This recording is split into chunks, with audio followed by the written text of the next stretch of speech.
How do you avoid fights with your family during probate? How do you resolve conflict when grandma had one engagement ring and everybody wants it?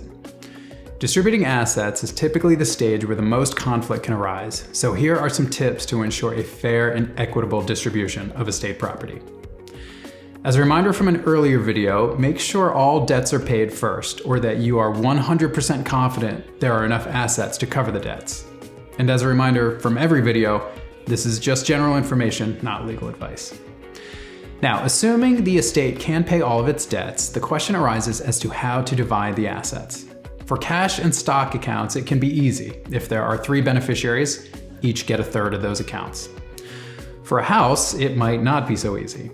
Those 3 beneficiaries might not want a third of a house. Typically, the real estate is either sold and the funds are split, or one beneficiary buys the others out. Perhaps they can use some of the value of the cash or stock accounts we just talked about to purchase the house.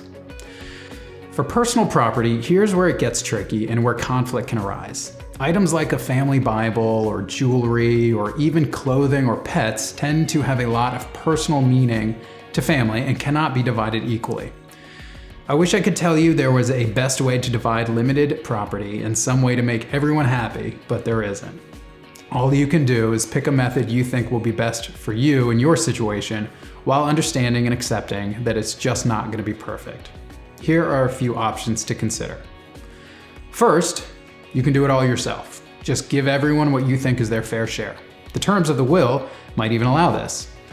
The benefit here is that it's simple, it's clear, it's efficient.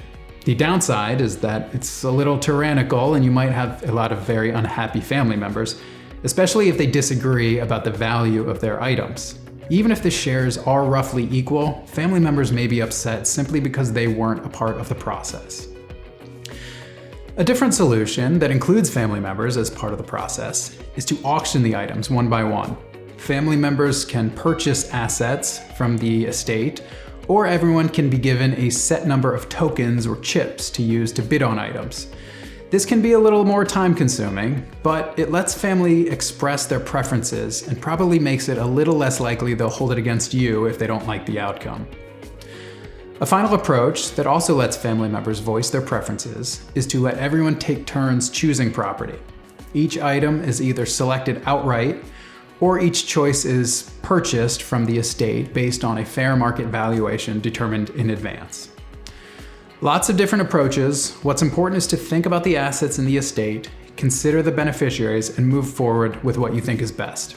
If you'd like some brainstorming solutions or want some guidance discussing options, give us a call.